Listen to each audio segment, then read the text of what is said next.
Hoje nós teremos o prazer de receber aqui a doutora Flávia Mendonça e o doutor José Ricardo Muniz. A Flávia, ela é periodontista e doutora em Ciência dos Materiais pelo IME. E o Zé Ricardo é implantodontista e doutor em Ciência dos Materiais também pelo IME. Eles vão apresentar a palestra, o tema será Conceito de Células-tronco, mesenquimais e Perspectivas de Medicina Regenerativa. Sejam muito bem-vindos, estamos às ordens para escutá-los. Boa noite. Boa noite. Em primeiro lugar, inicialmente, gostaria de agradecer muito a oportunidade que nos foi concedida pelo CRO e em nome do presidente, doutor Altair, e colega também, dentista aqui presente, Altair, que nos deu todo o apoio aqui para viabilizar essa apresentação, aos colegas que compareceram aqui para nos assistir presencialmente, ao nosso mestre aqui presente, Dr. Mário Grossman, que veio aqui nos prestigiar, abrindo mão aí do seu tempo livre, aos demais colegas presentes, muito obrigado. E a todos que estão nos assistindo aí, esperamos aí poder contribuir um pouquinho nessa, para elucidar um pouco mais essa grande discussão que vem tomando conta de boa parte do universo clínico científico no mundo, não só na área de odontologia, mas em toda a medicina, que é o entendimento dos caminhos que vêm sendo trilhados na busca de métodos de prevenção, controle e tratamento para as doenças consideradas degenerativas, né? E as células-tronco, em especial as mesenquimais, se apresentam como uma importante referência, um importante ponto de atenção nesses trabalhos, nesses estudos. Então, para começar a nossa fala, não sei se a Flávia gostaria de Pode algum comentário. começar. Para começar a nossa exposição, uma importante referência, um importante aspecto que nos move, né, quando a gente transita aí da clínica para a bancada, para a pesquisa, né, é a gente entender o que é dito aí nesse primeiro slide por um matemático, um filósofo, professor Bertrand Russell.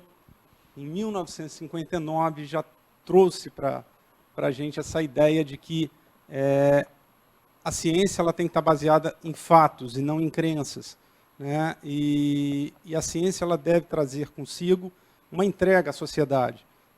A ciência sem entrega à sociedade ela não é vazia, né? Ela tem que ter esse objetivo e ela tem que tá baseada, está pautada, está construída sobre alicerces sólidos, fundamentados, ou seja, sobre fatos. A gente deve se ater sempre ao que os fatos nos mostram, e não aquilo que nós acreditamos ser o melhor para a sociedade, enfim. Essa é a ideia que norteia, e com base nisso, esse caminho científico ele vem sendo construído e buscando entregas modulares para a sociedade, ou seja, a gente tem etapas a serem vencidas, a serem cumpridas, entregas a serem feitas a partir da consolidação, da fundamentação dessas informações, para que a gente continue caminhando, continue nessa constante construção. Pode deixar aqui. Bem, que fatos são esses que nos fazem enxergar, olhar esse novo caminho que se apresenta? O primeiro deles, um primeiro fato importante, de grande relevância, é que a nossa expectativa de vida ela aumentou, e aumentou significativamente, né? Se nós formos voltar aí à década de 50, formos traçar aí um gráfico da década de 50 para cá, em todo o mundo, a gente vai perceber nitidamente que a expectativa de vida da humanidade aumentou. E por que razão isso isso aconteceu? Por que isso vem? Quais são as principais causas que nos levam a esse aumento da expectativa de vida, né? A principal razão seria o controle das chamadas doenças infecto-contagiosas, né? Um entendimento dessas doenças. Então, se a gente for voltar no tempo aí, a gente vai perceber na história que as doenças infecto-contagiosas, elas no passado eram responsáveis pelo maior índice de mortalidade em todo o mundo, né? E à medida em que nós fomos conhecendo as causas dessas doenças, entendendo as medidas a serem adotadas para controlar, para prevenir e efetivamente para tratar essas doenças, nós fomos conseguindo aí aumentar a expectativa de vida das pessoas. Se nós voltarmos ao século XVII, né, o mesmo profissional que fazia um estudo anatômico em um cadáver era muitas vezes aquele que ia realizar um parto, sem a preocupação em lavar as mãos, sem a preocupação em usar uma luva. Então, não era incomum que a gestante fosse contaminada, houvesse aí a manifestação de uma doença infecto-contagiosa que a levasse ao óbito. Então, o óbito era muito comum. E assim a gente pode relatar N outras situações, mas que, a partir de pequenas mudanças de hábito, como o lavar as mãos, o calçar uma luva cirúrgica para um procedimento, né, todo o EPI, o entendimento dos mecanismos de ação dos micro-organismos, a descoberta de diferentes drogas e vacinas para o combate e controle dessas doenças, tudo isso fez com que, em sua soma, a gente tivesse um aumento na expectativa de vida e um decréscimo na relevância dessas doenças, do impacto dessas doenças no índice de mortalidade em todo o mundo, principalmente naqueles países onde o nível de esclarecimento, o nível cultural e o recurso empregado nas medidas na área de saúde, especificamente, são mais relevantes. Ou seja, o conhecimento foi obtido. Agora, a aplicação desse conhecimento em algumas nações permitiu que a gente chegasse a quadros similares a esse aqui. Então, as doenças infecto-contagiosas elas passaram a ter uma representatividade significativamente menor em relação às doenças classificadas como crônico-degenerativas no índice de mortalidade, né? Nos países menos favorecidos, onde há uma menor preocupação em transformar o conhecimento em aplicação efetiva, as doenças infecto-contagiosas, ali no segundo gráfico, vocês podem ver que elas ainda trazem uma relevância absoluta em relação a esses índices de mortalidade, né? E esse controle, né, permitindo um aumento na expectativa de vida, fez com que a máquina passasse a falhar em outras pontas. São as chamadas doenças crônico-degenerativas. Aí a gente tem os cânceres, né, as doenças cardíacas e N outros males que afligem ainda hoje a humanidade.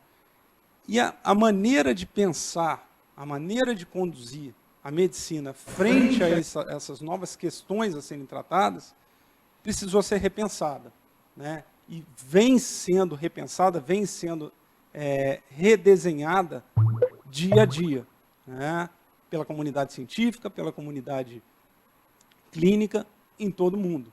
Então, grupos vêm sendo formados de pesquisas,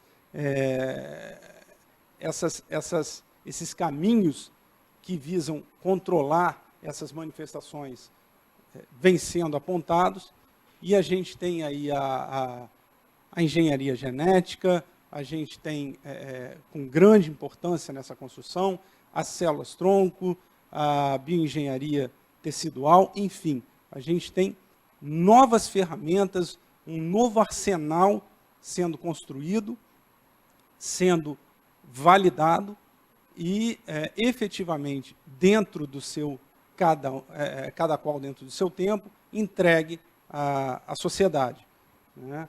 E isso fica muito claro quando a gente observa esse quadro, né, que mostra o número de publicações envolvendo aí pesquisas relacionadas a células-tronco.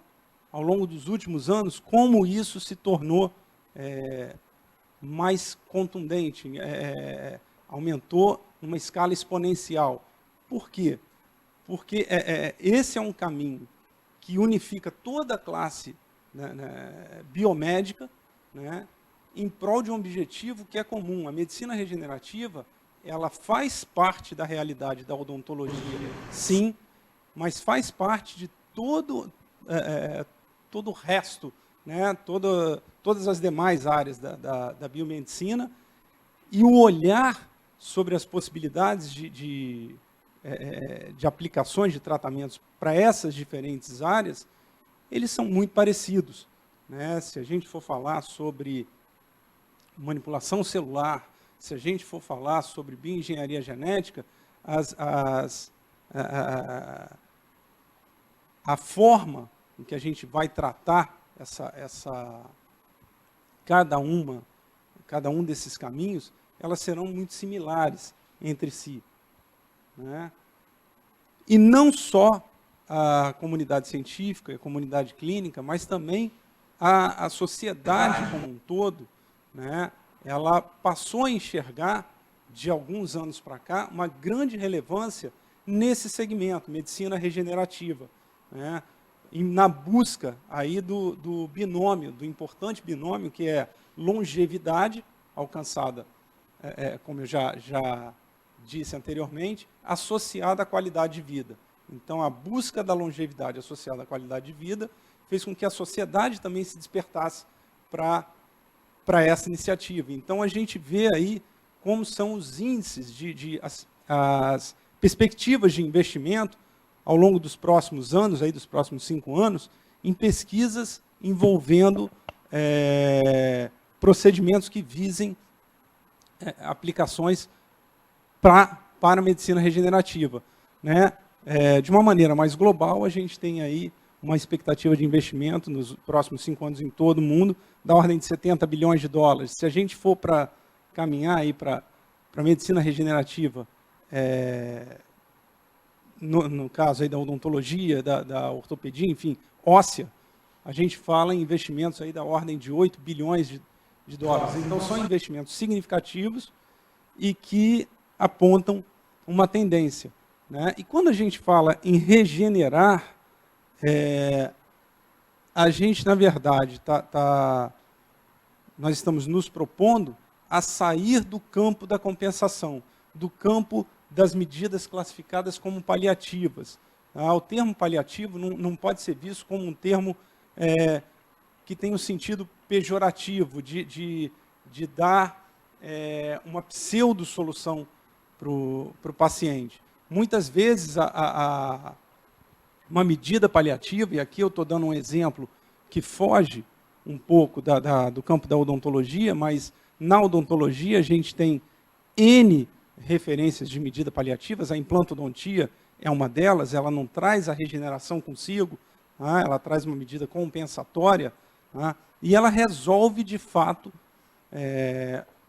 na maioria das vezes, o problema daquele paciente. E o problema, ele não está só, via de regra, relacionado à cura de uma doença, mas à devolução da autoestima daquele paciente. Então, curar, o significado da palavra curar, devolvendo só a possibilidade de ter uma vida ao paciente, seria uma visão limitada se a gente não tiver o pensamento em trazer de volta esse indivíduo à sociedade, né?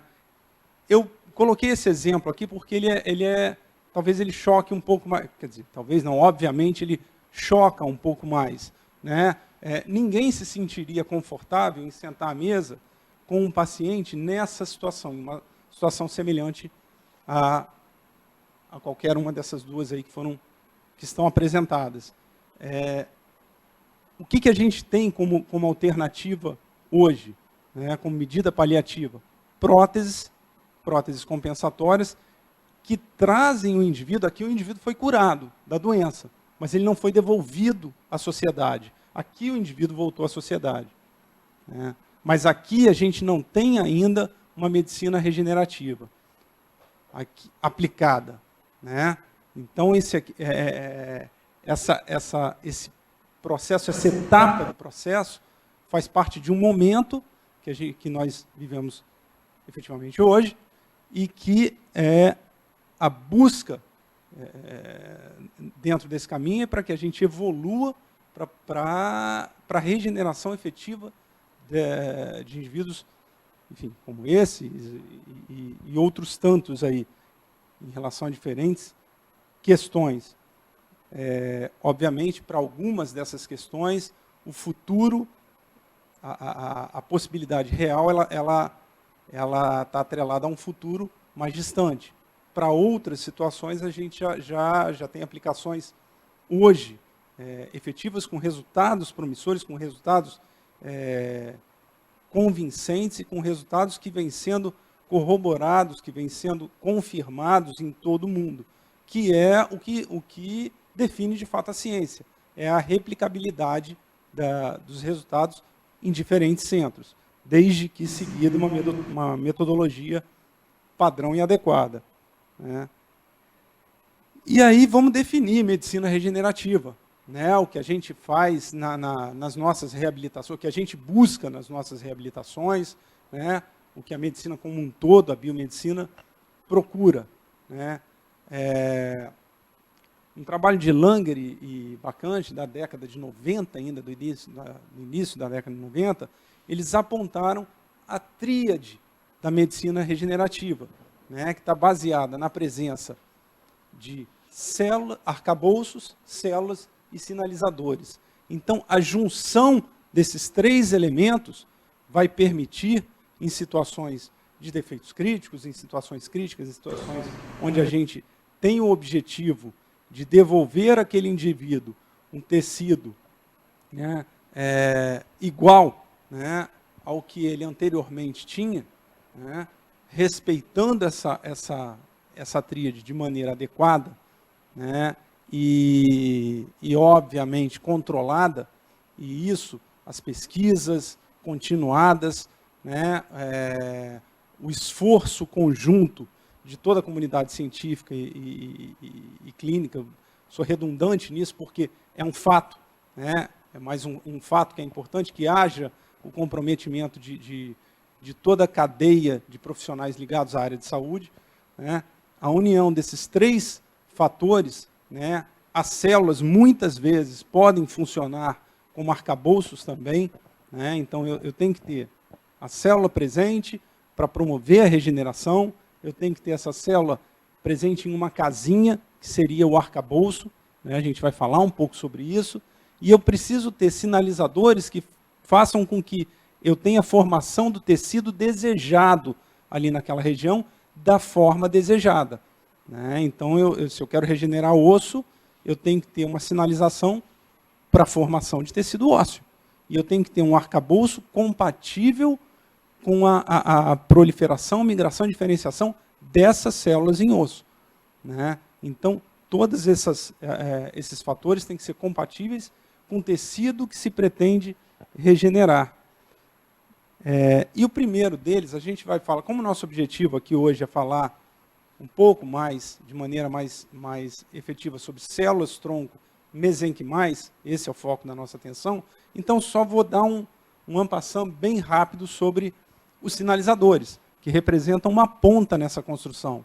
Então, a gente tem diferentes vias de sinalização. Aqui está um exemplo muito breve, muito raso do que é esse caminho, da complexidade que esse vértice representa e da sua importância também. Então, a gente tem sinalizadores, vias de sinalização para diferenciação em cartilagem, diferentes vias de sinalização para diferenciação em tecidos ósseos, e aí as famosas BMPs, FGF, a WINT, que vem sendo muito estudada já há alguns anos.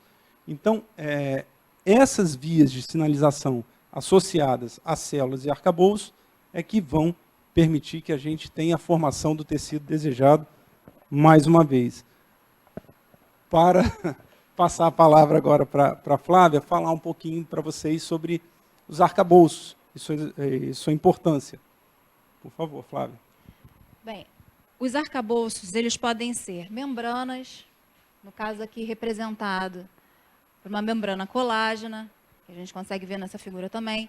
Podem ser scaffolds, né, porosos, blocos porosos. E aqui a gente tem também representando algumas cápsulas de alginato, né, que podem carrear células ou fármacos. As células, no slide anterior, volta só um pouquinho, por favor, Zé. As células mesenquimais, elas estão presentes na medula, na gordura, na polpa dental. Então, a gente veio aqui trazer para a classe odontológica a importância da célula-tronco na nossa especialidade. Tá? Pode passar, por favor. Nesse slide, eu vou tentar mostrar a nossa historinha. Então, a partir dos sinalizadores que a gente indica, digamos, por exemplo, que eu quero um sinalizador para formação óssea. Nesse sinalizador, eu vou indicar para aquela célula que eu quero que ela forme osso. Mas, se eu indicar um sinalizador errado, eu posso fazer com que ela tenha uma apoptose, que essa célula morra, ou ela pode ir, se eu colocar um sinalizador não correspondente, para um lugar indesejado, ou eu posso fazer com que ela tenha uma mutação, que também não é desejada, ou o que a gente deseja, que é a multiplicação celular do tecido que esteja regenerado.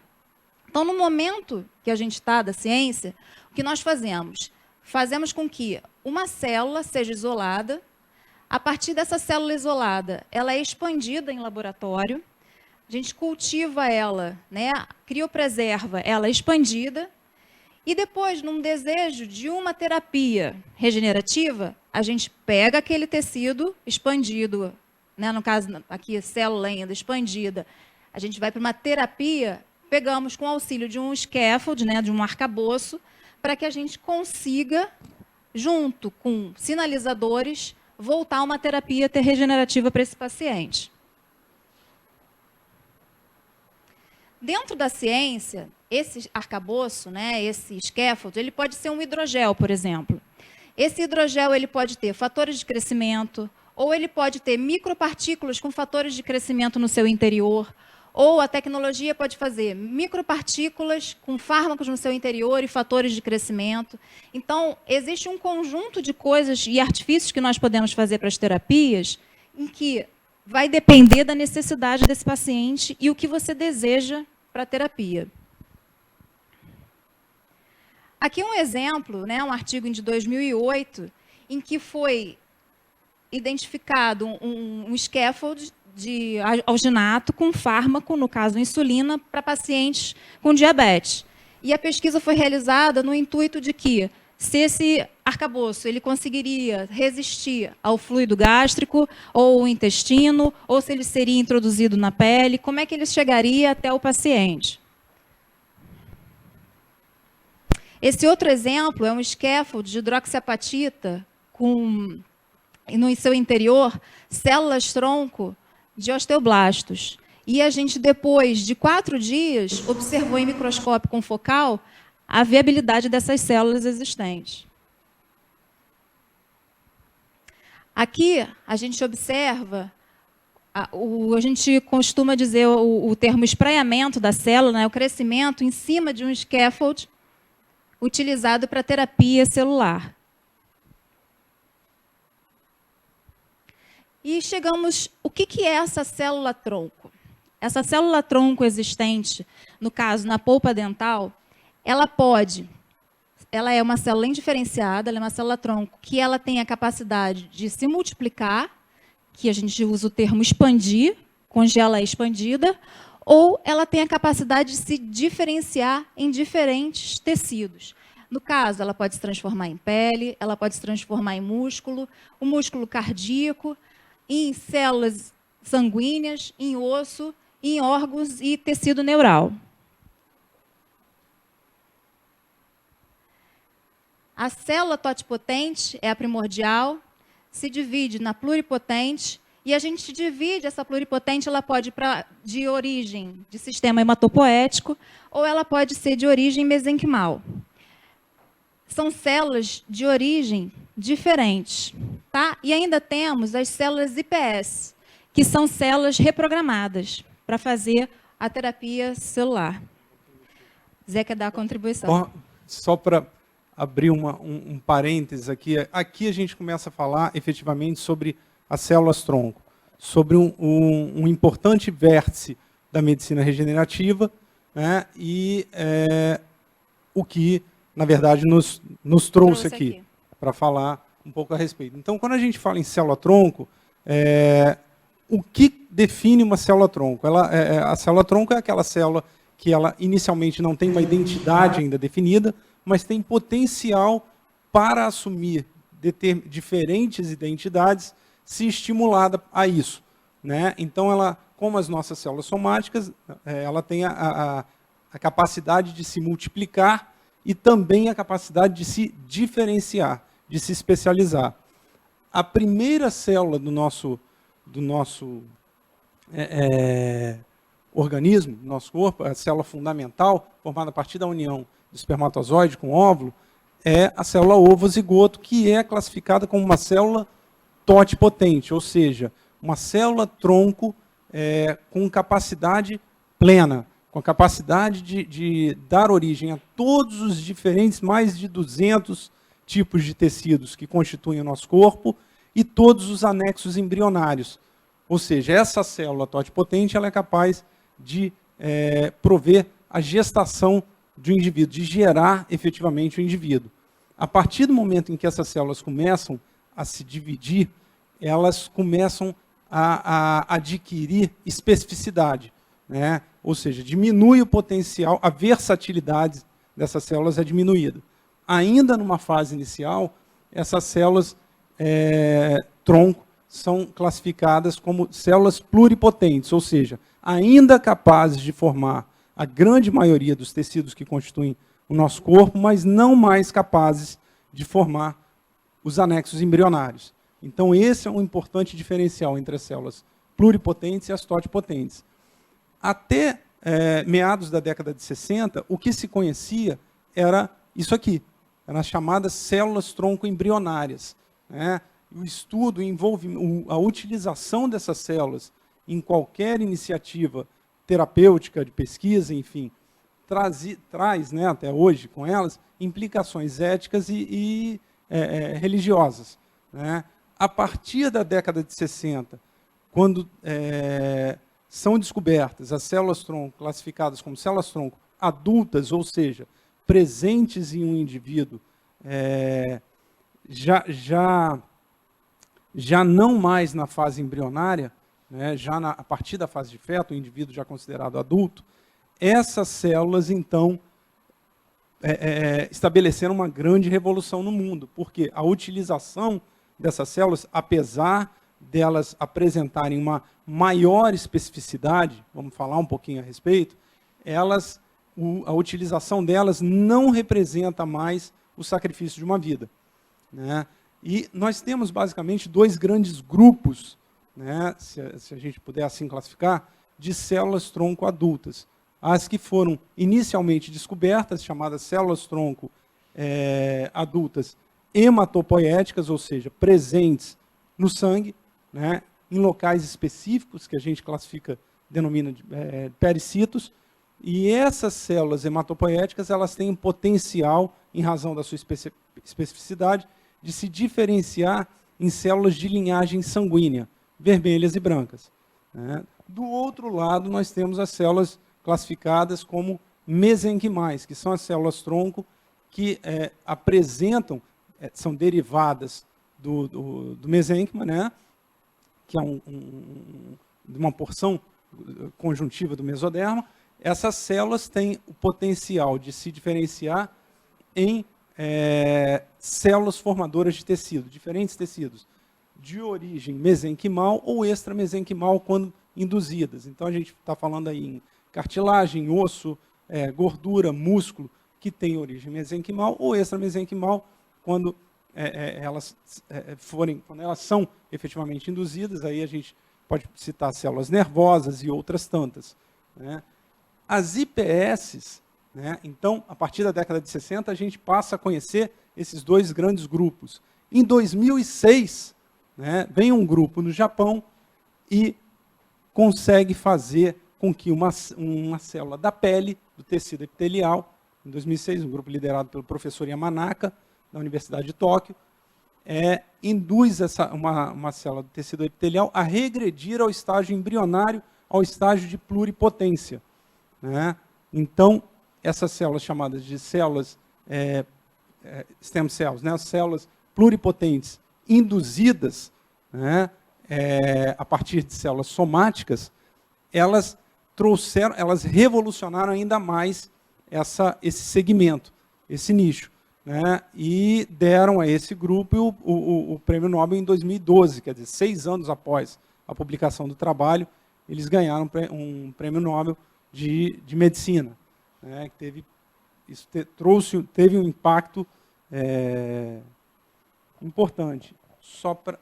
Quer comentar, Flávia? Vamos então.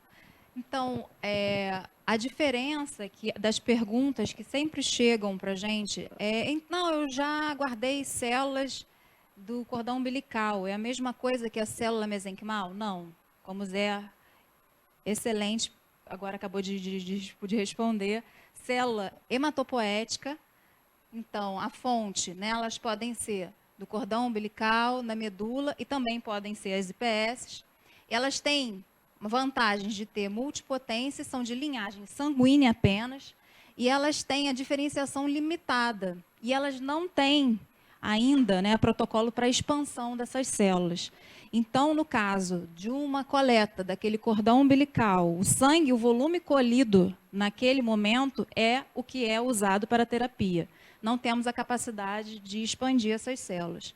No caso de origem mesenquimal, nós temos da parede do cordão, então o corpo, né, do cordão umbilical, geleia de Wharton, as sheads, que são as células da polpa de dente, as células, no caso aqui de dentes descidos e aqui de dentes permanentes.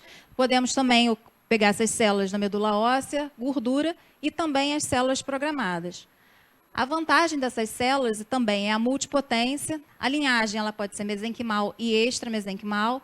Os protocolos para isolamento e expansão são consolidados, então a gente consegue, a partir de uma célula, expandir essa quantidade para terapias. Potencial, ela tem um potencial imunomodulador e ainda tem a diferenciação limitada. Pode passar. Só para ilustrar o que a gente conversou e revisar um pouquinho mais, a gente vai um pouquinho à frente e revisa para consolidar a informação. Se a gente for pegar um histórico, aqui um breve histórico do desenvolvimento desse conhecimento, de uma maneira muito sucinta, muito resumida, na década de 60, né, as primeiras pesquisas que levaram à descoberta das células-tronco adultas, que foram obtidas a partir de medula, né, vieram de um grupo no Canadá, né, e revolucionaram aí esse segmento. A partir daí, muita coisa foi feita, muita discussão vem sendo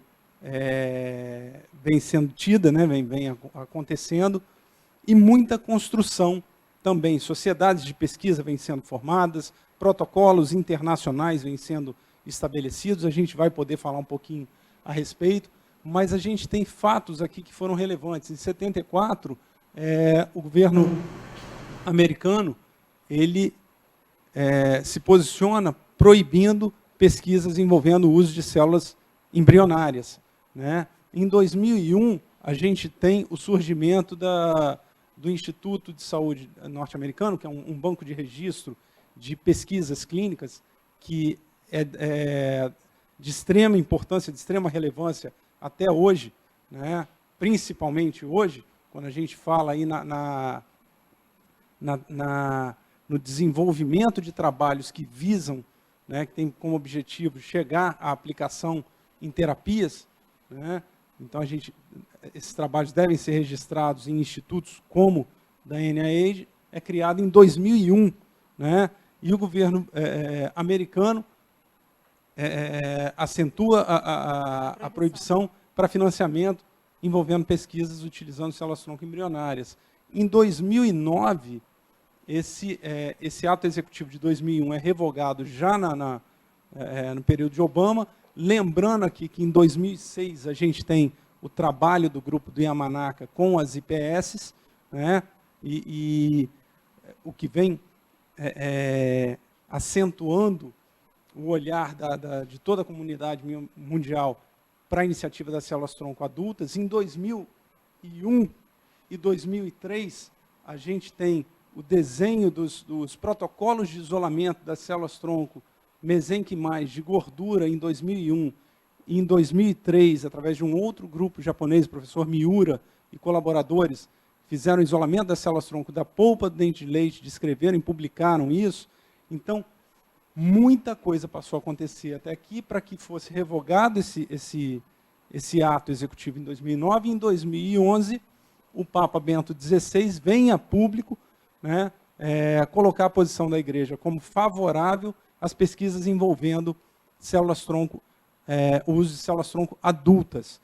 Em 2012, a gente tem o prêmio Nobel para o grupo do professor Yamanaka, e daí para frente, muita ciência séria sendo realizada, sendo construída, mas, obviamente, resultados não replicados e que, em tese, apontariam para caminhos promissores, também acontecendo. Então, o envolvimento de toda a comunidade ligada à área de saúde no mundo, em torno dessa ciência que vem sendo construída, em particular da comunidade odontológica, por conta desse grande tesouro sobre o qual a gente nós estamos sentados, né? e que a gente precisa reconhecer, a atenção deve ser dada. Agora, uma atenção com um olhar crítico do que realmente vem sendo conduzido de maneira séria, né? De maneira consistente, fundamentada, e aquilo que soa como aventura, né? Então, aqui, para citar, a gente tem iniciativas sendo formadas. Se a gente for fazer traçar um paralelo, aí, um comparativo com a implantodontia, que não é uma ciência antiga dentro da odontologia, nós tivemos aí, nesse último ano, a comemoração de 50 anos da implantodontia, né? Aqui a Sociedade Internacional de Pesquisas envolvendo os de células-tronco, né? A Sociedade Internacional, ela existe há 14 anos. Né? Se a gente vai para a Sociedade Brasileira de Terapia Celular, ela já existe, é uma sociedade séria, que vem se reunindo. A pesquisa no Brasil ela vem sendo reconhecida em todo o mundo, apesar de toda a dificuldade que nós vivemos aqui para fazer ciência, né, para que a gente tenha condições, recursos minimamente semelhantes aos que são conseguidos lá fora. Nós fazemos pesquisas que são reconhecidas e a gente vai ter oportunidade de mostrar aqui um pouco disso, né? Esse ano, em 2016, a gente vai ter encontros, nós estaremos participando, né, vamos participar de encontros de extrema relevância. Agora, em junho, vai ter o 14º encontro, né, da Sociedade Internacional de Pesquisa de Células-Tronco, vai ser na Califórnia. Agora, em maio, em Singapura, a gente vai ter um encontro da Sociedade Internacional de Terapias. Então, muito do que se discutia há 10 anos atrás, né, com muita força, era postura ética em pesquisa. Hoje, além disso, a gente discute protocolos universais visando aplicações, né? Como levar os trabalhos que estão sendo feitos ao redor de todo o mundo para aplicação de uma maneira universal. Então, a gente vai ter o Congresso da Sociedade Internacional de Terapia, utilizando células-tronco. E a gente vai ter, em outubro, em Paris, um encontro da Sociedade também Internacional de Pesquisas em Células-Tronco, só que voltado especificamente para células-tronco dentais, né? Então, e é um encontro onde vão estar presentes médicos, biólogos, as mais diversas especialidades da área de saúde, inclusive a odontologia. Então, e a fonte dessa célula, ela está, que vem reconhecidamente sendo entendida como um grande tesouro, né? Essas células mesenquimais presentes nos dentes, né? Vamos falar um pouquinho a respeito, eu acho que a Flávia agora pode discorrer um pouquinho. Então, o nosso órgão estudado, onde nós encontramos essas células? Na polpa, mas também temos aqui nos ligamentos periodontais, na parede de cemento. Então, não só na polpa, mas também em diferentes órgãos aqui em volta do nosso tecido dentário. A crista neural, ela é a responsável por carrear essas células mesenquimais para esse desenvolvimento todo. A face, né, Zé? A célula, qual o grande diferencial das células-tronco mesenquimais? Quer dizer, são vários os fatores que tornam essa célula realmente mais versátil e promissora quando comparada a outras fontes de células mesenquimais, como a Flávia mencionou aqui, gordura, medula, enfim. A baixa morbidade envolvida para a sua obtenção, ou seja, o baixo sacrifício, o fato de estar presente em um órgão que inevitavelmente será perdido, né? E a origem desse órgão, a partir de crista neural, faz com que esse dente, essas células, perdão, tenham uma proximidade muito grande, em termos qualitativos, às células embrionárias. Quais os problemas que a gente enfrenta? Vamos falar de problemas técnicos em relação às células embrionárias. A velocidade de multiplicação dessas células é muito grande, não se tem controle, então o risco de formação de células tumorais acaba sendo alto, né? Quando é pensado no uso dessas células. As células adultas, para as células adultas, esse controle e a qualidade final das células após multiplicação é muito mais previsível, né? Só que é importante que a gente tenha a possibilidade de associar a qualidade das células a uma quantidade suficientemente grande para uso em terapias. E essa quantidade ela só é alcançada com a possibilidade da multiplicação, da expansão dessas células. Por conta da origem, a partir de crista neural, essas células obtidas a partir das polpas dos dentes descidos, né, os permanentes também têm essa origem, elas se apresentam como potencialmente mais versáteis, com uma grande plasticidade, capacidade de multiplicação com qualidade, né? Então, de fato, são células de extrema importância, de extrema relevância e que merecem uma atenção, um olhar especial. Então, como eu falei no slide anterior, possuímos essas células no interior da polpa, nos ligamentos periodontais, na porção apical dentária, na região de raiz, no caso dos ligamentos. Acho que só isso. Pode passar. Então, aqui o slide para elucidar o que o Zé estava falando a respeito da diferenciação com qualidade. Então, a gente consegue uma linhagem celular de qualidade, de célula-tronco. Só fazer uma referência, esse slide nós tiramos reproduzimos, né, do anuário do professor Imparato, né, que é o presidente da Sociedade Brasileira de Odontopediatria, e que tem, quer dizer, nas suas publicações, ele já trata desse importante tema com tamanha propriedade, né? Então, aqui ele falando da divisão, a capacidade de divisão das células, e que representaria a divisão simétrica, a divisão assimétrica que caracterizaria a diferenciação dessas células, né? E no caso das células mesenquimais, o seu alto potencial. Então, o professor Imparato ele vem trazendo aí, em suas publicações, em seus anuários, vem tratando de temas de extrema relevância que conhecer, minha formação como, obviamente, cirurgião dentista, vem da periodontia e da implantodontia como clínico, né? E esse universo da odontopediatria tem despertado assim, muito apreço, muita admiração por diversos profissionais, professor Paulo César Rédua, professor Imparato, enfim, poderia citar uma miríade aqui de nomes.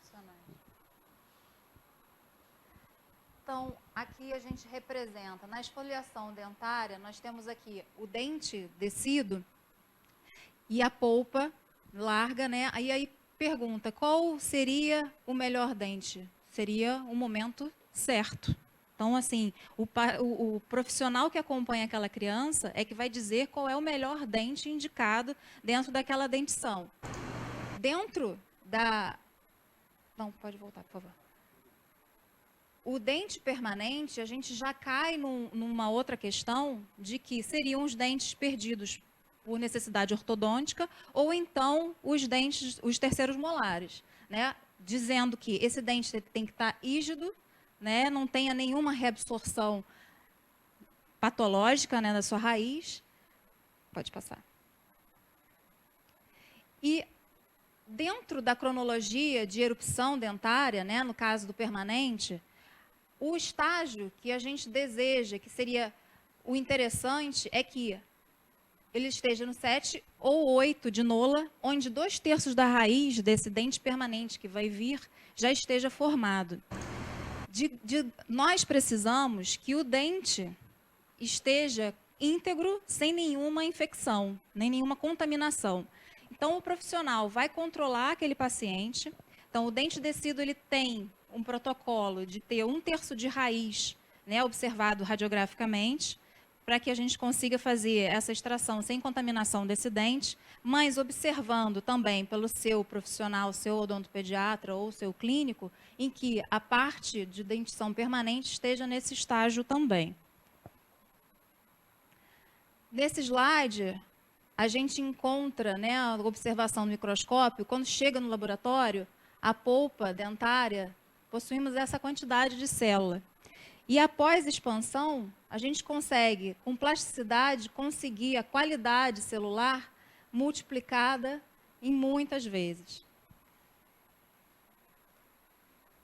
O laboratório, para poder chegar a fazer o tratamento de expansão, ele passa por uma série de controles dessa célula até dar uma certificação depois de 1 mês ao paciente. O Zé vai elucidar assim, a sintometria, contagem, viabilidade celular, a indução à multipotência. No caso aqui, a gente faz, né, o controle se essas células conseguem realmente se diferenciar para diferentes tecidos, e a carotipagem, se ela é realmente, de fato, um selo de garantia que é uma célula mesenquimal.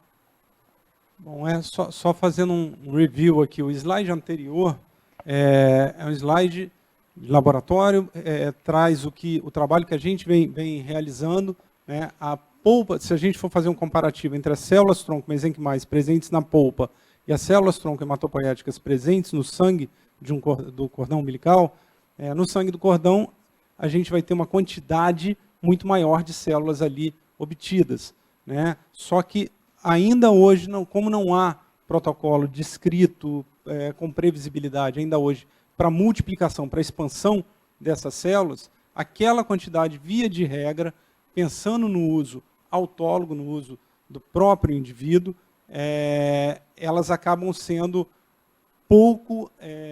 não pouco eficientes, na maioria das vezes, ou em boa parte das vezes, insuficiente para uma aplicação. Se a gente for entender que as principais doenças degenerativas vão se manifestar da meia-idade para cima e a gente precisa de um volume efetivamente grande. Essa seria uma justificativa, uma razão importante para justificar as iniciativas, né, dos bancos públicos que visam o chamado uso halogênico, ou seja, eu preciso de uma quantidade efetivamente maior de células do que a que aquele indivíduo produz para ele, né? Então, eu preciso juntar indivíduos diferentes que sejam compatíveis e que permitam, na sua soma, chegar a uma quantidade de células efetiva para aquele indivíduo que necessita. No caso das mesenquimais, como ela responde muito bem ao processo de expansão, de multiplicação com qualidade, faz jus à iniciativa autóloga, ou seja, a guarda das células do indivíduo para o seu próprio uso, né? Apesar do potencial imunomodulatório, ou seja, do grande potencial que as células mesenquimais possuem de enganar o sistema imune, o que vem sendo estudado em todo mundo, que eu posso usar a célula-tronco do meu filho em mim ou no outro indivíduo por conta desse potencial imunomodulatório dessas células, isso é o que vem sendo estudado, né? Agora, não há uma resposta ainda que seja consenso entre os pesquisadores e que permita que nós falemos com certeza que isso é possível hoje, né? Então, hoje, o que é possível, com olhar sobre as células mesenquimais, é a guarda dessas células expandidas do indivíduo para o próprio indivíduo. Agora, é importante que a gente qualifique isso. Essas células que vão ser criopreservadas, armazenadas para uma futura necessidade, se e quando houver, a gente tem que ter a certeza do que a gente está guardando e como isso está sendo armazenado. Então, alguns ensaios, alguns testes são realizados em laboratório, como a citometria de fluxo. O que é a citometria de fluxo? É um teste de imunofenotipagem, é o fingerprint, é a identificação dessas células. Eu tenho marcadores que podem ser nucleares, de superfície, positivos ou negativos, que vão me dizer se aquela célula que eu estou criopreservando, primeiro, ela é de fato mesenquimal, ela não é, por exemplo, um fibroblasto, que morfologicamente traria alguma semelhança com essa célula, né? Eu tenho marcadores negativos ali, como por exemplo CD45, é um marcador positivo para células hematopoéticas, e ele é negativo para células mesenquimais. Então, ali eu tenho positivo para células hematopoéticas. Então, se eu tenho um sinal negativo para esse marcador, significa que a célula que eu tenho ali presente efetivamente é uma célula mesenquimal, ela não é hematopoética. Então, aqui eu identifico as células. Aqui, nós fazemos a contagem, né, após a multiplicação, de quantas células eu efetivamente estarei criopreservando e quantas estão viáveis nesse processo de criopreservação, né? A indução à multipotência, não adianta a gente dizer que eu tenho células mesenquimais ali sendo criopreservadas, mas o potencial para a diferenciação dessas células, ele está preservado, ela tá com o potencial dela mantido. Então, a indução à diferenciação em células formadoras de osso, cartilagem e gordura, ela é realizada, deve ser realizada em laboratório, para que a gente possa confirmar esse potencial preservado. Através da cariotipagem, a gente verifica a integridade genética dessa célula que está sendo criopreservada. Não há nenhuma alteração após essa multiplicação, porque é importante a gente entender que durante esse processo de passagem de multiplicação celular, há o que a gente chama de senescência, ou seja, envelhecimento da célula.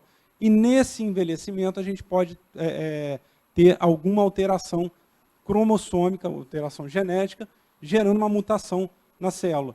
As células mesenquimais e as células da polpa do dente de leite, em razão da sua jovialidade, né, de serem células muito jovens, da sua origem embrionária, elas são células que respondem muitíssimo bem à expansão, sem sofrer, né, esses danos da senescência em um número de passagens ou de indução à multiplicação significativamente grande. Então, aqui só para ilustrar os ensaios que são feitos, né? Então, a imunofenotipagem, que é a citometria de fluxo, para mostrar aí, frente a diferentes marcadores, né, como essas células devem se apresentar. Então, à medida que elas se apresentam como positivo para determinados marcadores, né, um conjunto de características, né? Quem é o José Ricardo? José Ricardo é um cara que está aqui com o microfone na mão, de óculos, com um blazer escuro, enfim, a soma de características permite que a gente identifique aquele indivíduo, no caso ali, as células, né? A indução à diferenciação, eu coloquei esse exemplo, isso é um resultado do que a gente faz no laboratório, né? Então, uma alíquota dessas células que vai para o ensaio de qualidade, né, ela é induzida em um meio indutor para diferenciação óssea, em cartilaginosa ou em gordura, e aí, uma vez induzida, ela é submetida a todo o processo de crescimento em incubadoras com tensão de gás carbônico controlada, com controle de temperatura, umidade, enfim, até que a gente tenha a efetiva formação de células ósseas. Então, os pontos vermelhos mais escuros, vocês podem observar, significam, eles traduzem aí a deposição de cálcio, né? Então, começa a ver a deposição de cálcio, o que caracteriza a diferenciação dessas células em células osteoblásticas, né? E a coloração feita com um vermelho de alizarina para caracterizar, para evidenciar justamente esses depósitos de cálcio, né? A cariotipagem tem por objetivo avaliar, principalmente não avaliar a integridade cromossômica, né? Se não houve alteração nas extremidades do cromossomo, não houve nenhum tipo de alteração genética que possa caracterizar ou sugerir uma mutação. E um importante teste que nós fazemos, e tem uma relação direta com a nossa atividade profissional, é o teste de esterilidade, né? Não pode haver contaminação dessas células para que a gente tenha aí uma expansão, né, e o armazenamento de um material com qualidade, né? E a gente sabe que na boca são mais de 500 espécies identificadas de micro-organismos diferentes, presentes, né? Enfim, e a presença do dente descido, ainda com algum volume de raiz que garanta a sua integridade, a sua não comunicação com a cavidade oral, é de extrema importância para que a gente não tenha essa contaminação. Então, o acompanhamento do profissional, do dentista, seja o odontopediatra, o ortodontista, enfim, o profissional qualificado para acompanhar aquela criança, né? Então, o acompanhamento desse profissional, o diagnóstico desse profissional, bom, esse dente está no momento em que ele pode ser extraído, isso não vai trazer consequências maiores para o meu paciente, e a gente vai conseguir fazer, dentro desse momento, considerando esse momento, a guarda, né, o isolamento, multiplicação dessas células e a guarda dessas células-tronco com qualidade, né? Então, aquela lógica do dentinho pode ser extraído, pode cair em casa, bota no soro, bota no leite, leva para o seu dentista, isso não vale, né? A gente tem que ter um acompanhamento e a realização do procedimento por um profissional, né, para que seja feito da forma adequada. Existe um intervalo de tempo entre o momento da extração do dentinho descido, e a chegada desse dente ao laboratório, de até 48 horas. A partir daí, a gente começa a ter perda de viabilidade celular, né? E como a quantidade inicial de células é muito pequena, isso pode comprometer todo o processo. Então, esse processo ele muda um pouquinho a lógica de pensamento da sociedade, de como tratar os dentes de leite, dando mais importância e mais relevância a essa dentição. E por isso esses testes, né, e todo esse controle que nós temos com essas amostras, é necessário que o dentista tenha um credenciamento para poder junto à RCrio, fazer esse treinamento para poder, de maneira correta, tratar dessa amostra, né? E esse daqui é o prédio da RCrio, né, para tirar a curiosidade, situado em Campinas, que o laboratório, os tanques de criopreservação, para quem nunca viu, né, com nitrogênio a menos de 196.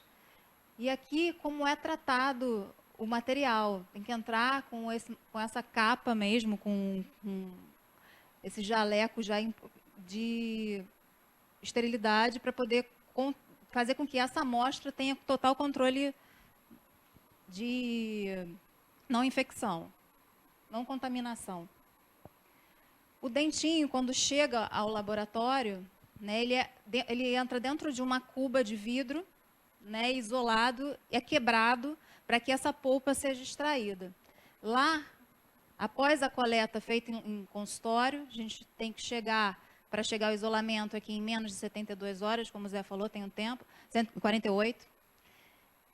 Expansão e criopreservação desse dentinho. Aqui a gente colocou o dente de leite pela jovialidade, como o Zé explicou, dessas amostras. Mas também... Importante só lembrar que não basta imaginar que uma cuba de vidro e cortar o dente. Não, existe um aparato muito maior do que esse. Sim. Um laboratório, um CTC, um Centro de Tecnologia Celular, classificado como tipo 2, ou seja, onde você manipula a célula, né, você isola a célula do tecido pulpar, você expande essa célula, você tem áreas classificadas dentro desse laboratório.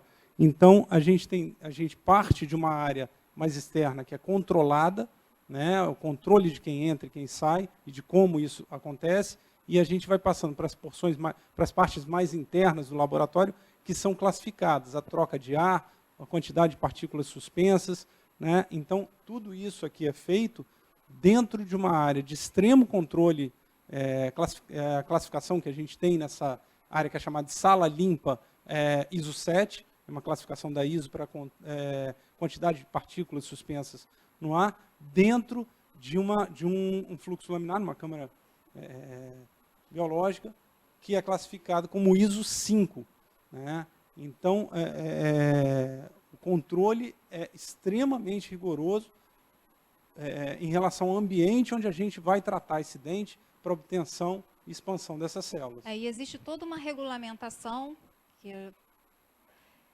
em que a Anvisa, a gente possui uma RDC 9, em que a gente é pautada para essa CTC2. Existem CTCs 1, né, que não pode expandir essa célula. Então, ela pode obter a guarda celular, mas ela não pode manipular essa célula. Pode passar, por favor. Então, o estabelecimento, como eu expliquei agora, ela realiza atividades de células-tronco humanas, ou embrionárias ou adultas, autólogas ou halogênicas, fresco ou criopreservadas, sem cultivo, com ou sem manipulação extensa, para uso de clínica, pesquisa clínica ou terapia.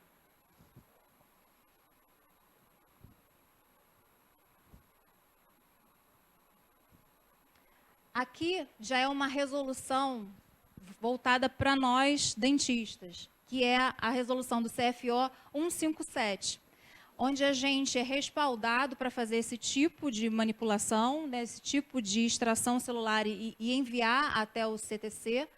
Então, a resolução foi em março de 2011, é uma resolução muito recente. E Desculpa, Flávia. A RDC número 9, são duas, só pegando um gancho aqui no que a Flávia está falando. A RDC ela é da Anvisa, é uma diretriz da Anvisa para os centros de tecnologia celular, independente da sua especificidade, se é 1 ou 2. A importância da RDC número 9, que é de 2011, efetivamente, é que ela traz alguns parâmetros, aponta algumas normativas que são fundamentais para que a atuação se dê dentro da melhor qualidade possível. Então, é necessário que o paciente candidato à criopreservação da sua célula passe num primeiro momento, por um exame sorológico para a detecção de doenças infecto-contagiosas.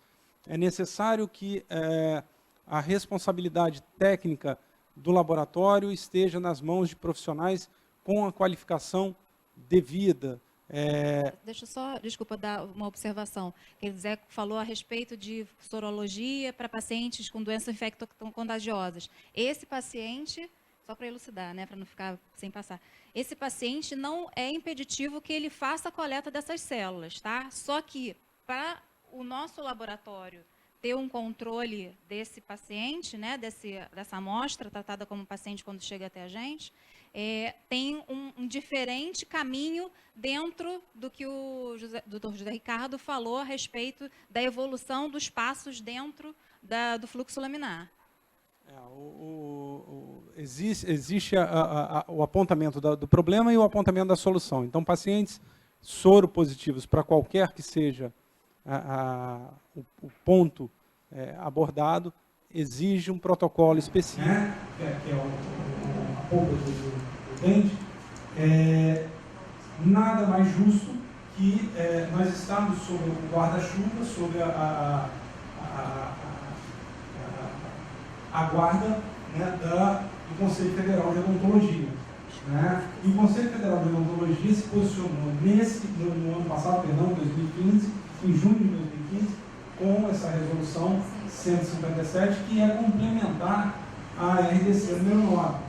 Então, ela estabelece uma relação entre o profissional que queira, dentista, que queira trabalhar com células-tronco, nesse modelo, né, e a CDC. Deve haver uma relação de credenciamento, é o que está apontado, e a responsabilidade técnica pelo laboratório, ela cabe a um profissional que tenha uma formação específica, um nível de experiência apontado na RDC número 9, mas que seja dentista.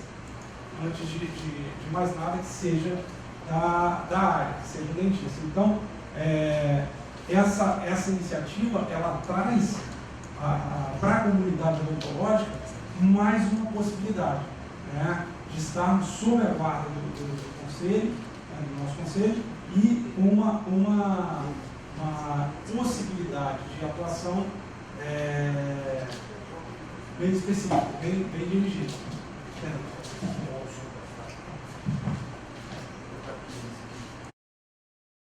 Então, na prática, a extração desse dente descido só pode ser feita em laboratório?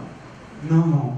A extração ela é feita dentro do consultório odontológico, em qualquer local do território nacional, dentro de um consultório.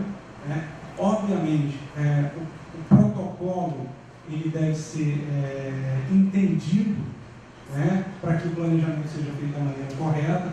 Então, tem todo um processo que precede a extração, a indicação da extração, que é o pedido de exame sorológico, enfim, toda a análise, toda essa parte protocolar. E no momento da cirurgia, deve ser feita a marcação, feita com antecedência para que você no seu consultório receba a caixa térmica com o meio de cultura adequado, com toda a condição adequada para você extrair o dente, né, em condição apropriada, né, em condição adequada. Ele tem que haver tem protocolo de higienização prévio, o dente sai logo após a extração, ele é imerso em solução de clorexidina 0,12% por 1 minuto, e dali ele vai para o meio de cultura. Esse meio de cultura que contém antibiótico, ele nessa caixa a gente tem controle de temperatura também, né? Ele é encaminhado para o laboratório e existe um prazo aí de até 48 horas para que isso chegue. Então, a forma de encaminhar é feita como? É correio?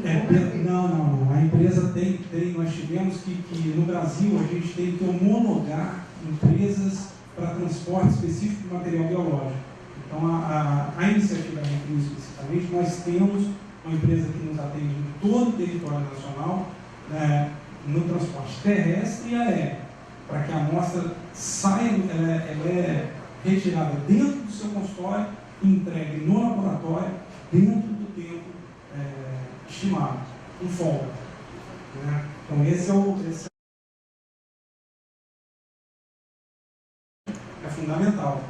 E é importante aqui, desculpa, Flávio, só roubar esse tempo, mas que é isso aqui, que vem de uma pesquisa da Flávia feita com tanto carinho, mostra que a iniciativa da RCRIO, ela faz parte de uma vanguarda, mas longe de inventarmos a roda.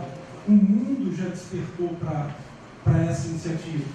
Então, diversos centros de tecnologia celular voltados para a guarda de células obtidas a partir da polpa de dentes e tecidos já vem sendo com grande sucesso, né, e apontando aí um caminho extremamente promissor para a humanidade.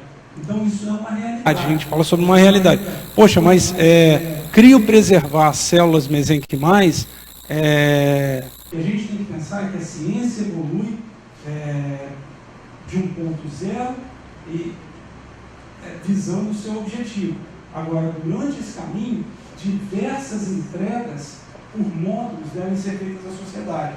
A primeira entrega que a gente está fazendo é o armazenamento da matriz que poderá ser usada para diferentes finalidades no futuro e que é uma matriz de extremo... Que não foi induzida, né?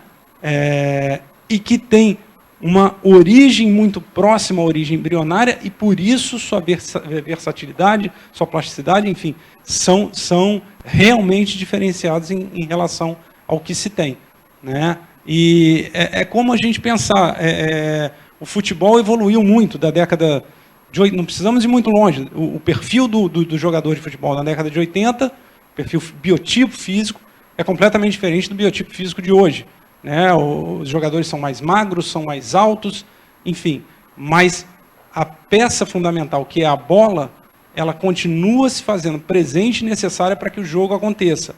A qualidade dessa bola pode alterar, a qualidade dessa célula após obtida também pode ser, os processos de indução para diferenciação, quando necessário, também podem ser melhorados, mas a célula primordial, ela efetivamente justifica esse tipo de ação. Essa conversa toda de células que nós tivemos até agora chegaram num objetivo, né, que é a terapia e o que a gente tem hoje na ciência, né? Pode passar aí, por favor. A NIH, que nos slides anteriores o Dr. José Ricardo mencionou, ela mostra, né, esse cenário aqui mundial do controle de clinical trials, né, que são estudos sobre célula-tronco e terapias celulares no mundo inteiro. Onde há um aquecimento é aqui na parte dos Estados Unidos, e aqui na América Latina nós temos 63 casos de clinical trials e 3 aqui no Brasil. Bom, só para ilustrar aonde isso se estende, ali no NIH a gente tem mais de 5.000 estudos clínicos registrados em todo o mundo envolvendo o uso de células mesenquimais, mais de 500, células-tronco, mais de 500 envolvendo aplicações com células mesenquimais. Aqui um grupo italiano, já com acompanhamento, trabalhos com acompanhamento de mais de 10 anos, utilizando células-tronco, aí mesenquimais, mas extraídas de uma outra fonte, límbicas, né? Células-tronco límbicas, mostrando a reversão de quadros de degeneração de córnea, né? Até algum tempo atrás, a iniciativa que se tinha para esse tipo de tratamento seria pensar num transplante de córnea, né? Então, você reverter isso sempre com aquele conceito da medicina regenerativa, célula arcabouço sinalizador. Então, uma membrana colágena, as células presentes, sinalizadores, para que haja a regeneração desse tecido da córnea, que é um tecido favorável a essa resposta. Então, a gente está falando aqui já da translação da pesquisa para a aplicação, né? Se a gente for falar sobre reconstruções de defeitos ósseos em pacientes fissurados, em defeitos odontológicos, enfim, em N tipos de defeitos favoráveis, a gente sabe que os defeitos chatos e extensos são difíceis são mais difíceis de regenerar, né, através de enxertos convencionais.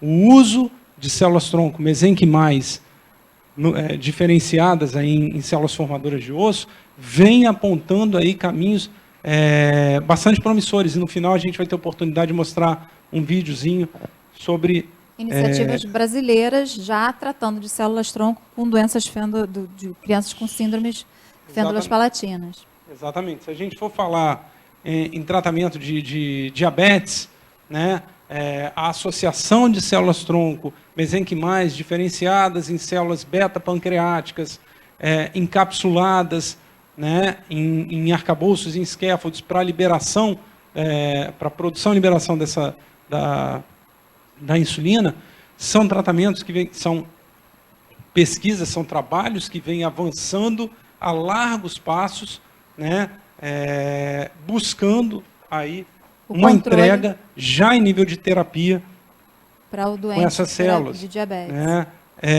Se a gente for falar em doenças neurodegenerativas, e aí é importante a gente abrir um espaço aqui.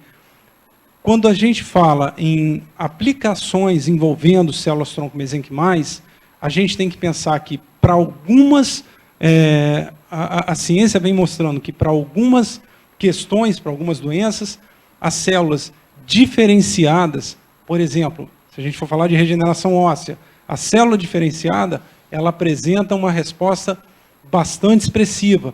Para outras manifestações, se a gente for falar em algumas cardiopatias, as células no seu estado indiferenciado, né, elas acabam criando, as células mesenquimais, um ambiente favorável à regeneração e não à cicatrização. Né? E isso é relevante. Então, muitas vezes, o uso da célula indiferenciada, a aplicação, acaba sendo mais efetivo do que a própria diferenciação. É aquela pergunta que a gente faz, será que um dia a gente vai conseguir formar um dente a partir de célula-tronco? Esse não é o maior desafio. O maior desafio é nós construirmos um dente funcional. Né? É um órgão que funcione como um todo, que interaja, que se integre ao organismo. E muitas vezes a célula diferenciada, ela acaba não sendo funcional para o que se precisa. Então, ela no seu estado indiferenciado, ela acaba criando um ambiente favorável. E a gente sabe que essas células-tronco, elas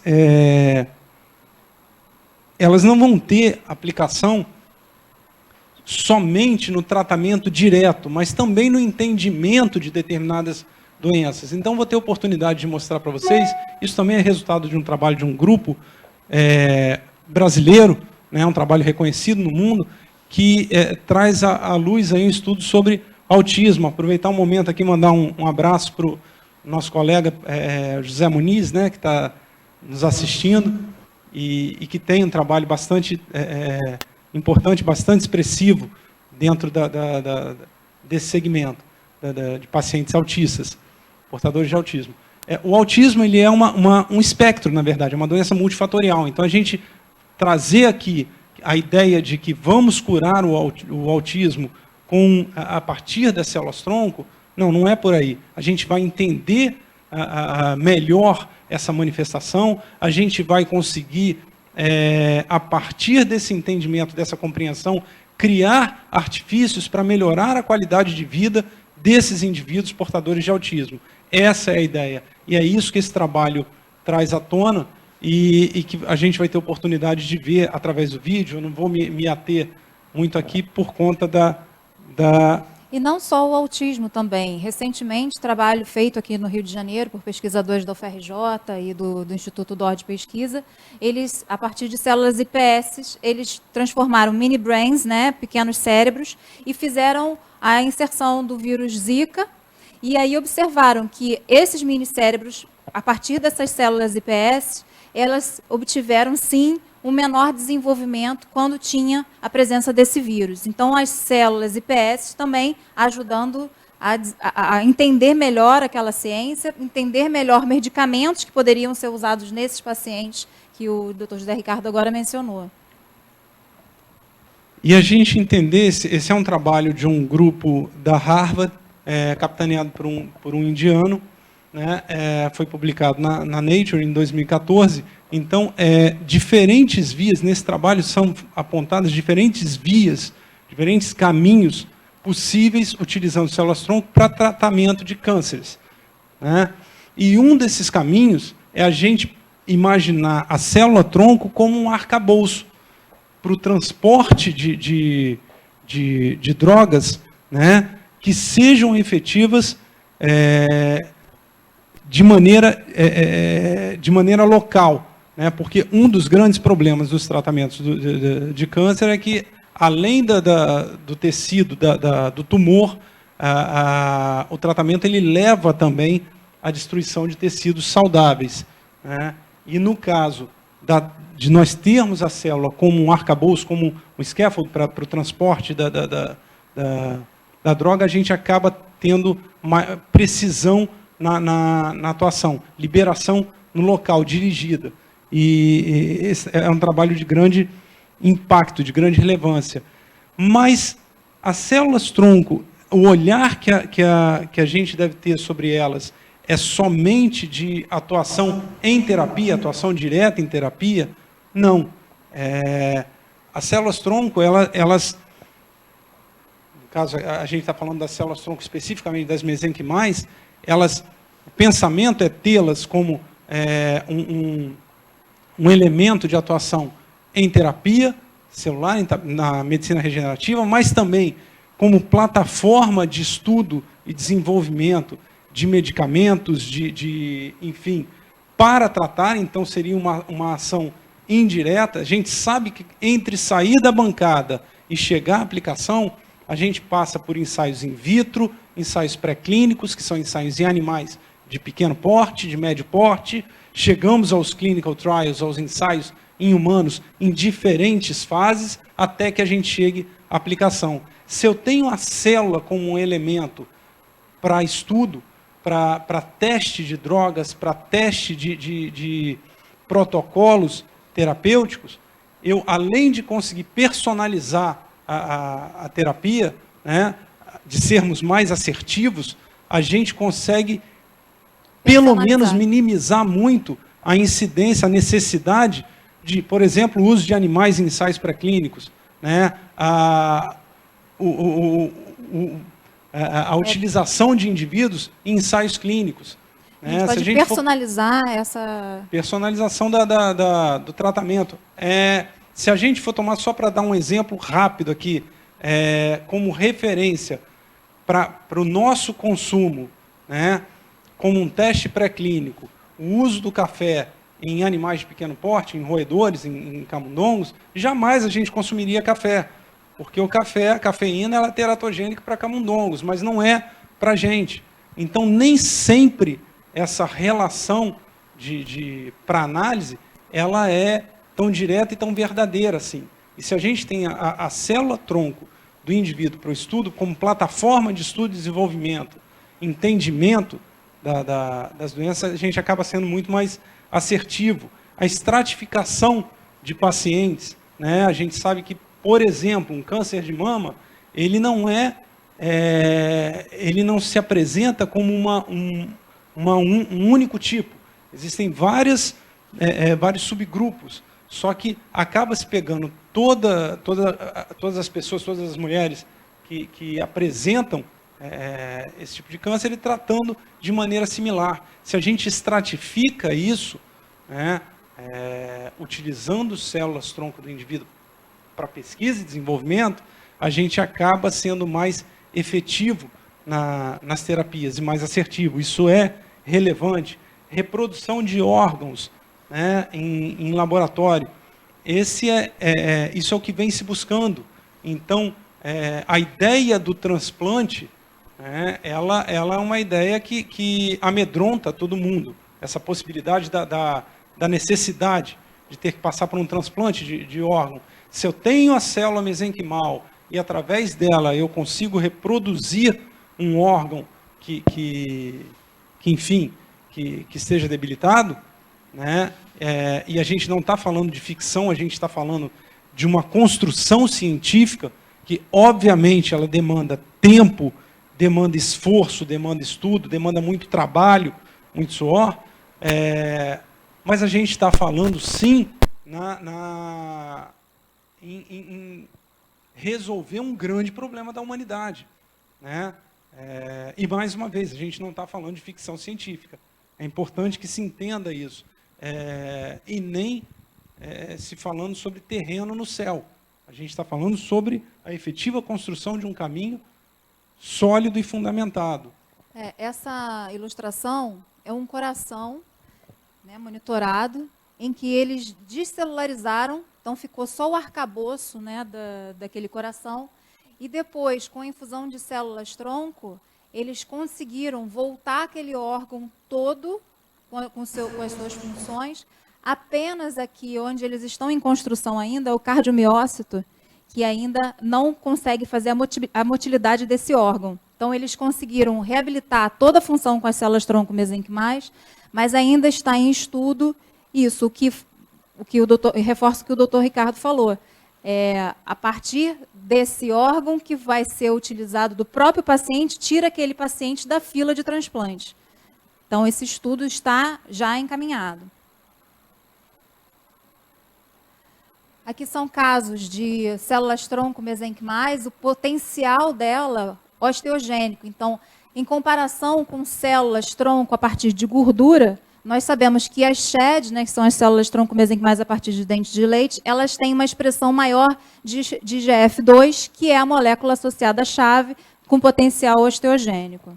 Acho que vale a pena aqui só a gente... Esse trabalho é um trabalho de extrema expressão, publicado por um grupo brasileiro, a professora Maria Rita Bueno, da USP, um trabalho do colega do Dr. Roberto Panganiello, é um grupo da biologia, e que trata das células-tronco da polpa dos dentes de leite, num trabalho comparativo entre as células obtidas dessa polpa com células obtidas, mesenquimais obtidas a partir de gordura. Se vocês forem buscar na literatura, vai ser muito mais comum nós encontrarmos trabalhos trazendo células de gordura, células de medula, do que células da polpa do dente de leite, por razões óbvias, né? Os estudos são feitos em adultos, na sua maioria. Agora, de uma maneira indireta, a gente pode comparar esses resultados para validar um modelo ou outro como mais promissor ou menos promissor. Então, se eu tenho um primeiro resultado de atividade osteogênica em pacientes obtido a partir de células de gordura, num segundo trabalho, eu posso comparar quais marcadores estão relacionados a essa diferenciação osteogênica. E eles vão estar presentes em quais modelos, em qual fonte celular. Então, as células da polpa do dente de leite, elas são mais expressivas para IGF-2. Daí, seu potencial osteogênico ser reconhecidamente maior.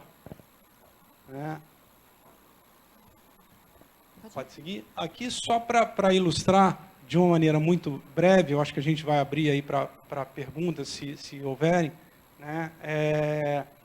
Já com pensamento na odontologia, a utilização dessas células-tronco no preenchimento de defeitos ósseos, né? E acompanhamento de 3 anos, e os resultados que isso vem trazendo. Essas células, a gente tem N trabalhos aí que mostram, se eu utilizar a célula-tronco indiferenciada, se eu usar essa célula-tronco diferenciada em células osteoblásticas, se eu pegar e fizer o protocolo do Yamanaka, só que ao invés de eu fazer no chamado worst case, né, no pior cenário, a célula da pele regredindo até o estágio embrionário, se eu pego a célula-tronco multipotente, adulta, e induzo a regressão dessa célula ao estágio de pluripotência, e aí comparo esses 3 modelos, né, onde eu vou ter uma melhor resposta.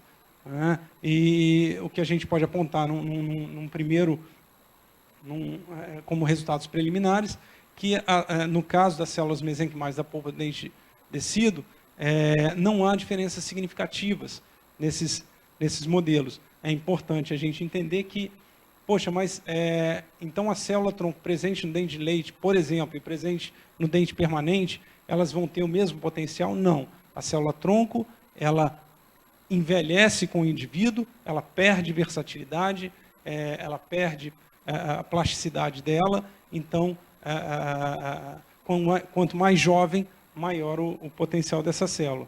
Agora, se ela está sendo induzida, se eu estou tendo uma interferência maior sobre essa célula ou menor, para que ela reproduza aquilo que eu preciso, isso não tem se mostrado relevante. Ou seja, quanto menor a manipulação, melhor para a gente. E, obviamente, a mensagem que a gente gostaria de deixar, que vem aí do professor Yamanaka, que foi quem trouxe aí para a gente as células pluripotentes induzidas e prêmio Nobel em 2012, é exatamente essa, que os cientistas devem se concentrar nas pesquisas, né? Os políticos e as empresas contar com a prova concreta gerada a partir de estudos científicos para informar as direções futuras. Então, na verdade, uma síntese disso aqui toda a sociedade deve se envolver, né, de maneira crítica, de maneira responsável, para que a gente produza, né, ciência séria e para que a gente traduza isso para a comunidade de maneira responsável enfim, e controlada. Eu não sei se... Nós trouxemos 2 vídeos das terapias aqui do Brasil, né, que foram passadas... Vamos. No Jornal Nacional. O primeiro foi o caso de fenda palatina. Pesquisadores brasileiros descobriram uma nova técnica para tratar crianças com má formação de boca. E é um método mais eficiente e mais barato do que o tratamento convencional. Tem criança que vem ao mundo com um sorriso ferido. A fissura lábio-palatina ou lábio-leporino é uma fenda que compromete o lábio, a gengiva e todo o céu da boca. 1 em cada 650 brasileiros nasce com esse problema. O tratamento é em 3 etapas. Na primeira, com o bebê recém-nascido, uma cirurgia plástica fecha o corte no lábio. Na segunda, com 1 ano e meio de idade, os médicos corrigem a fenda no céu da boca. Quando a criança já tem entre 8 e 12 anos, é hora de tratar a gengiva. Essa etapa é dolorosa. Um pedacinho da bacia é retirado para preencher o buraco no osso acima da gengiva. Mas médicos brasileiros estão pesquisando uma técnica nova. Os dentes de leite, que começam a cair ali pelos 6 anos de idade, tem um tipo de célula-tronco capaz de formar osso, onde não existe. O dentinho cai, mas deixa uma lembrança para o resto da vida. As células são preparadas em laboratório e colocadas no local onde existe a falha no osso. Essas células começam a formar um novo osso. O fato de você não ter que tirar o osso da bacia reduz custo, porque reduz o número de profissionais envolvidos no momento cirúrgico e reduz o tempo de internação desses pacientes nos hospitais. Depois de 8 anos de pesquisas no Instituto Sírio-Libanês e no Hospital Municipal Menino Jesus, a técnica foi usada em 3 crianças. Em 6 meses o resultado já aparece. Onde a gente tinha uma falha óssea, a gente não tem mais. A gente já consegue perceber a presença do dente canino descendo aqui nesse novo osso. Nem doeu e a Emily já pode sorrir sem medo. As pessoas ficavam me chamando de boca torta, depois elas não ficaram me xingando mais. E o Davi também é outro. Ele tinha mania de dar risada com a mão na boca. Aí depois que ele fez, a autoestima dele melhorou bastante. A nossa expectativa é que esse conhecimento, essa nova tecnologia chegue aos pacientes em aproximadamente 3 a 5 anos. Pesquisadores da USP deram um passo importante no tratamento do autismo. A doença prejudica o desenvolvimento do cérebro e afeta o comportamento e as habilidades de comunicação. Aos 15 anos, Igor cursa o ensino médio. Nunca repetiu de ano. Leva uma vida normal, mas tem diagnóstico de autismo leve. Toma remédios. Os sintomas, que já foram piores, hoje se resumem a uma certa agitação e a falta de sono. Preciso de medicamento para dormir, não consigo dormir, fico horas tentando dormir, né? Ele é um dos mais de 1000 pacientes estudados no Instituto de Biociências da USP. E foi um material retirado de um dente de leite de outro paciente, também autista, que serviu de base para a pesquisa. publicada em uma das principais revistas científicas do mundo. Estudando o DNA do paciente, a equipe da geneticista Karina Oliveira identificou uma mutação em um gene chamado TRPC6. Com a ajuda de equipes de universidades americanas, as células do dente foram transformadas em neurônios. Num deles, foi inserido um gene TRPC6 normal. Os sintomas do autismo desapareceram. Ao mesmo tempo, o funcionamento do gene foi bloqueado num neurônio normal, de outra pessoa. O resultado foi o oposto. Esse neurônio começou a apresentar características de autismo. O passo seguinte seria desenvolver ou identificar uma droga, um medicamento que pudesse produzir em pacientes o mesmo efeito já obtido em laboratório. A boa surpresa foi descobrir que não apenas essa substância já existe, como está associada à medicina popular. A hiperforina é encontrada na erva de São João, indicada para o tratamento de depressão.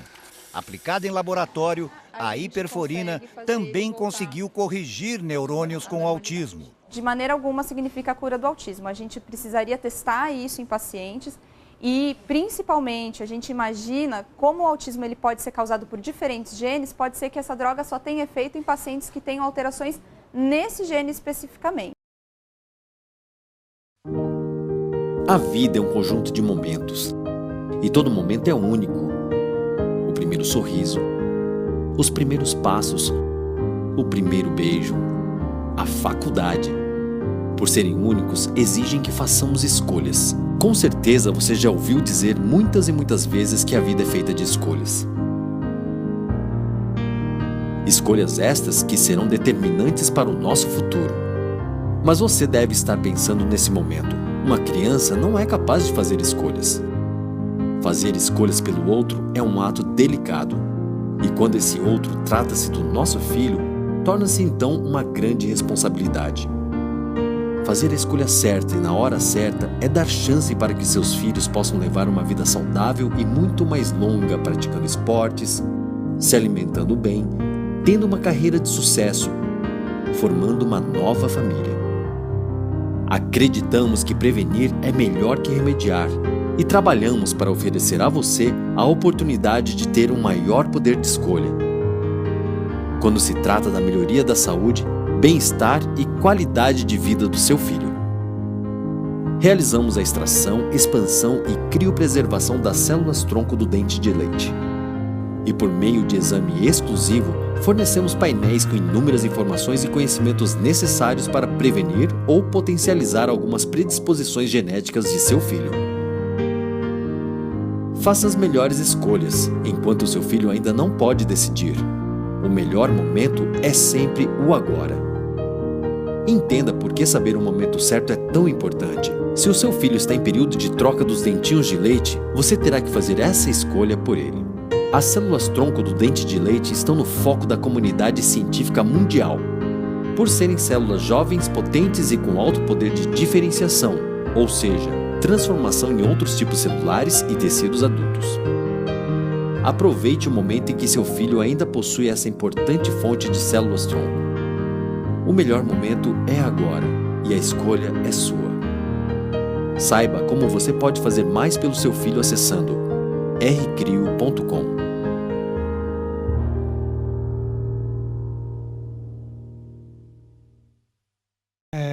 Gostaria para finalizar, agradecer mais uma vez a oportunidade que nos foi concedida pelo CRO, através do presidente, né, do Dr. Altair Pastazini, a oportunidade de rever aqui amigos de longa data, o colega Altair, que gentilmente aqui acompanhou esse trabalho do início ao fim, a presença aqui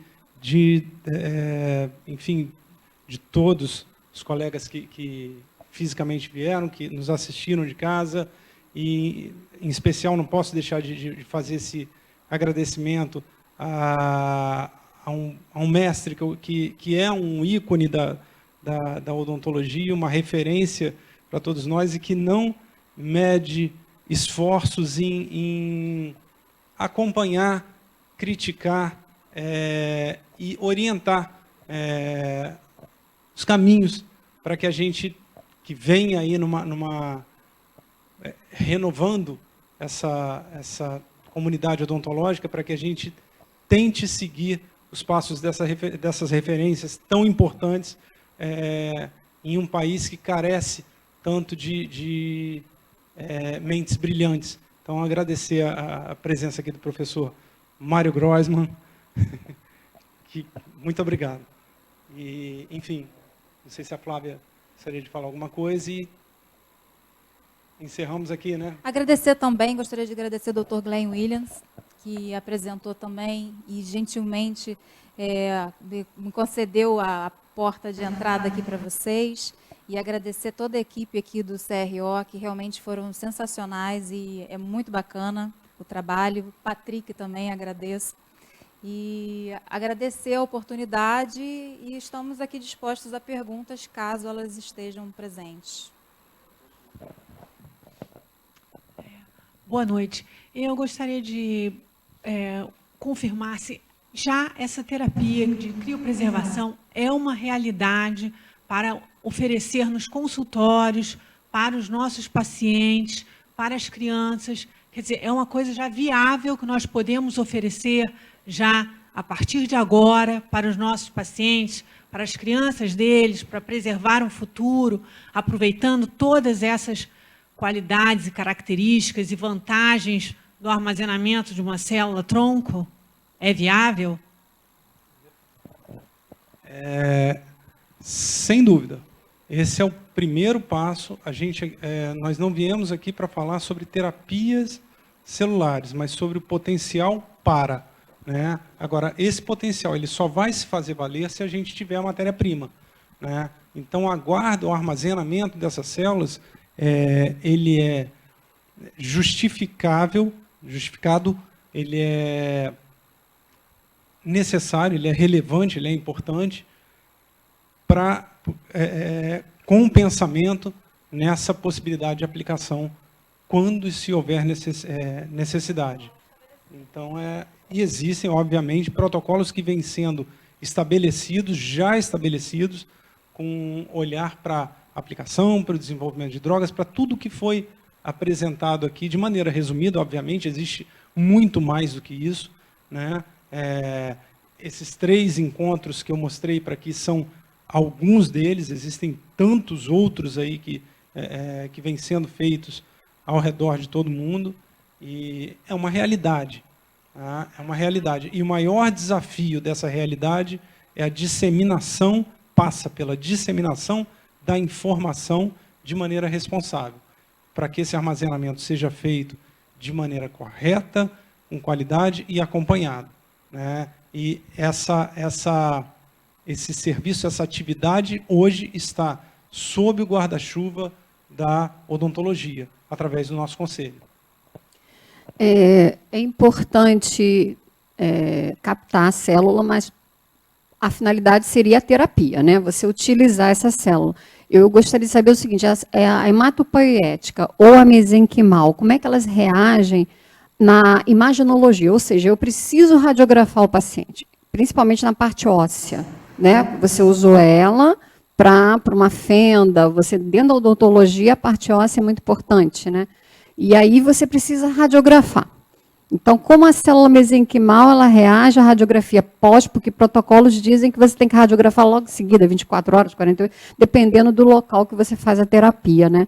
Então, eu gostaria de saber como é que é a reação da célula, que a gente imagina, paciente gestante não pode, né, ter contato com imaginologia.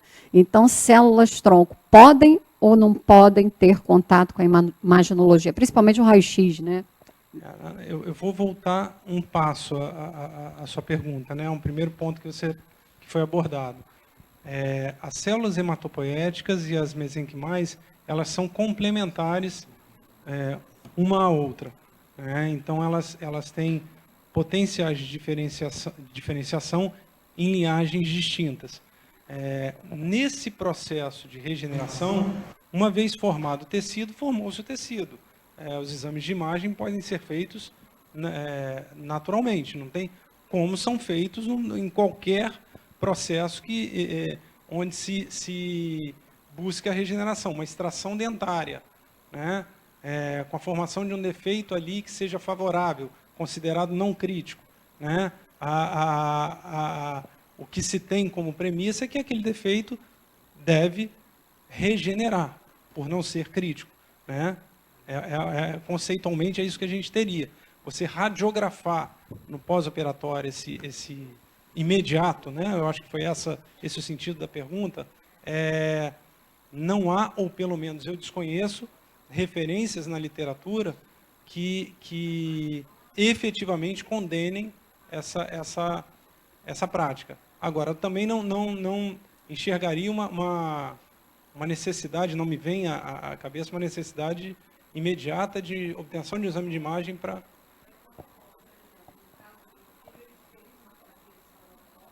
e fez exame de imagem, perfeito.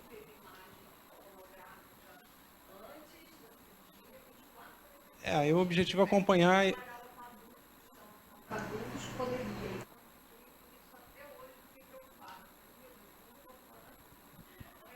Entendi. Uma online que chegou aqui agora. Aline Letieri pergunta. Obrigado, Aline. Atualmente já existe alguma legislação para o uso de células-tronco provenientes de dentes permanentes? Na verdade, vamos lá. Quando a gente fala em legislação, a gente tem que tratar esse tema por país, né? Cada nação tem o seu órgão regulador, tem as suas leis próprias, enfim. Então, no caso do Brasil, nós estamos sob o olhar da Anvisa, né? Quem nos regula. Não existe, eu iria além. Hoje nós ainda não temos nenhuma regulamentação estabelecida para a terapia celular como prática clínica para nenhum modelo de células-tronco. Então, qualquer atividade clínica que envolva o uso de células-tronco, hoje ainda é entendida como experimental. A gente vem entre o banco de guarda de células e a terapia, nós temos uma ponte construída e que vem sendo pavimentada, né, consolidada com base em ciência séria. Então, é uma questão de tempo para que isso aconteça, tanto para os dentes permanentes quanto para os descidos. Entendendo que os permanentes, eles possuem células-tronco mesenquimais mais envelhecidas em relação às presentes dos dentes descidos. Em nome do Conselho, eu agradeço a presença de vocês e falo que o Conselho está sempre aberto a novas sugestões, ainda mais vindo de pessoas competentes como vocês. O teu certificado e o teu certificado. Obrigado aos nossos internautas. Nós tivemos 365 acessos. Obrigado e falar que terça-feira que vem estamos aqui de novo. Tá? Uma boa noite a todos.